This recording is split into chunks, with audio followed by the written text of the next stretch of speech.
and welcome to a brand new mind mastery video. As I promised the last time, today's subject will be on how to control your emotions.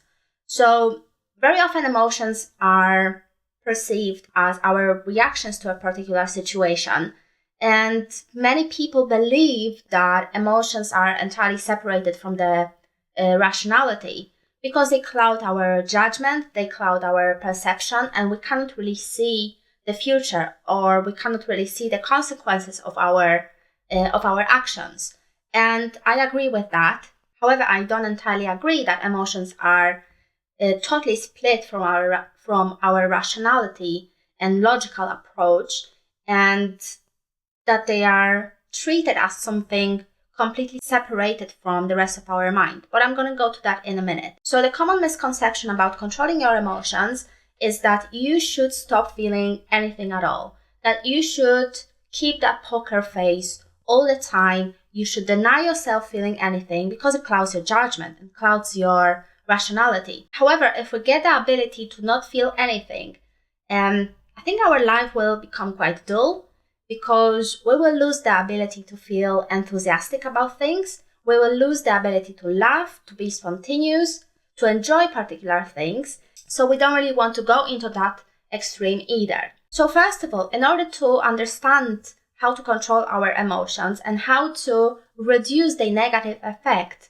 they might have on our judgment and our actions, we need to understand what an emotion is. So there are a few theories which explain what emotion is and how it affects us, starting from feedback theory, which is probably one of the oldest theories in psychology. It proposes that emotion is nothing else than our perception as to what's happening in our body. So for instance, when we perceive that, we have sweaty hands, our heart is racing, then we're going to start feeling anxious or excited about something. So basically, different body patterns will produce different emotions. The further developed version of this theory is a two-factor theory of emotion, which basically adds a social component to the whole theory. So because some psychologists in the past actually measured the physiology of different emotions, they've noticed that most of their emotions display the same pattern, the same bodily pattern of changes. So they've proposed that what's happening to our body, what's happening to our body changes is affected by our understanding of the situation. So for instance, if I perceive a threat, if I perceive that someone is going to hurt me, then my body reacts and my perception of the whole situation will give a rise to feeling anxious or feeling fearful. And the final theory on emotion, which I'm going to discuss today, is called Appraisal Theory, and is basically based on a question as to what is it about a particular situation that makes us emotional. So why do we feel particular emotions in specific situations? Why we don't feel something different? And this theory goes further and states that emotions very much are our selfish expressions of what we want and what we don't want. So for instance, if we perceive something that doesn't go the way we want it to go, if we perceive something that's standing on our way, that's something that endangers our safety or our plans, then obviously we're going to react with negative emotions. And the same goes to positive events. So when we are attracted to something, when we really want something to happen, then we're going to feel positive about this object or about this person. So in very short, by this theory, our emotions are based on the principle that when we like something, we want to go near to it. And so our emotions are positive. And when we want to avoid something, we feel negative emotions, which put a distance between ourselves and the object or another person. So obviously, you can add like evolutionary processes to all of these theories, because all of these theories acknowledge that emotion is something built in, something that's already there. We don't create emotions. We don't learn how to feel emotions because, even infants display like basic emotions. So it's something built in, something automatic. Emotions exist in our bodies and are triggered by external events, which is pretty straightforward. So as we can see, the emotions are very much connected with our environment. They are connected with the rest of our minds, rest of our brain. However, the common attitude is they are treated as something that doesn't really belong to ourselves. So for example, when you get angry and you suddenly flip out at someone, and after a few hours you calm down and basically you search for an excuse saying that I don't know what happened to me. I don't know why did I get so angry. And obviously most people apologize for that. Obviously, I'm not encouraging this behavior. I'm not encouraging you to, go and be angry and never apologize to anyone for hurting them. But the point is that the reason why we are subjected to these uncontrollable emotions is because we don't acknowledge them. We don't feel comfortable with them. And basically, as one of the basic principles in psychoanalysis, is that the more we repress something, the more it's gonna control our life. So when our unconscious is triggered for particular emotions, then obviously we're gonna be subjected to that influences. And at this point, it's very difficult to control such mechanism. So in very short, the emotions will cloud our judgment and our perception because we don't acknowledge them. We repress them. We don't like to deal with them. We are uncomfortable. People are uncomfortable with our emotions. We are uncomfortable with people's emotions. So obviously everyone's repressing these emotions because no one is comfortable with drama and no one really enjoys any drama at all, which is quite understandable. But how can you control something that you don't treat as belonging to yourself?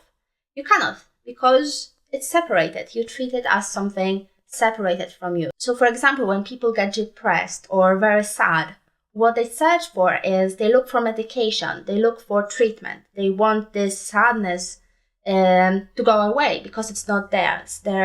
It's something that clouds their judgment.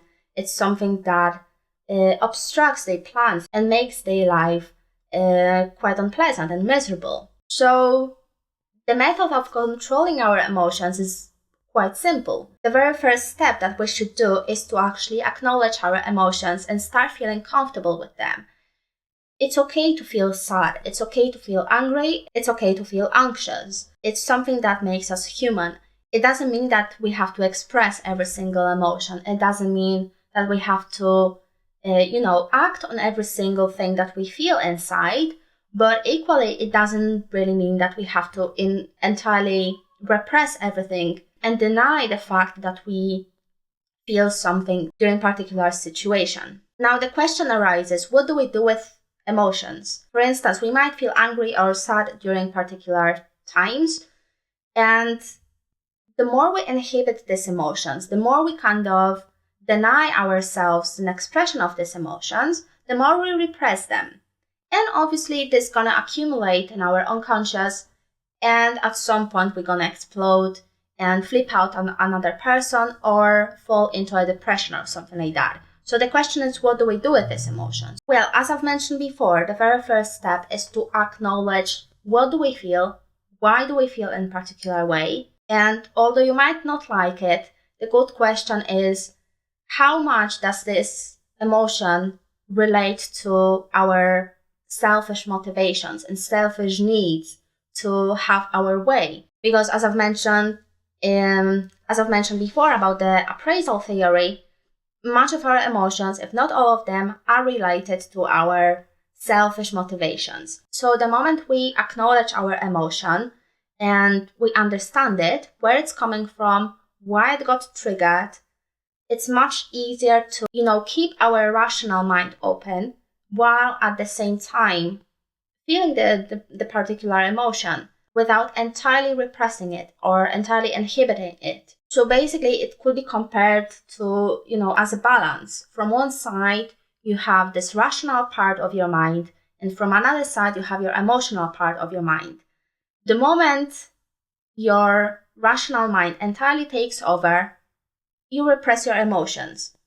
And the same goes other way around. So when you allow all of your emotions to take control of your judgment and your behavior, then obviously the emotions will take control of your behavior and your perception will become very narrow and centered upon the trigger of the emotion and how you feel in this particular moment. So it's something to keep in mind that there's always a compromise between acting rationally and at the same time allowing our emotions to, have a little bit of authority in making our decisions. So in very short, in order to control your emotions, you cannot dismiss them. You cannot treat them as something separated from your mind, because very often your emotions can act much quicker than your rational mind because they are automatic. They are already built in your mind, whereas rationality takes skill, takes learning. So when it comes to controlling your emotions, it doesn't mean that you have to entirely deny your emotional side and stop feeling anything and just use your rational side. But by acknowledging your emotions, it's much easier to inhibit them and use your rationality as an aid in making your decisions. Thanks for watching.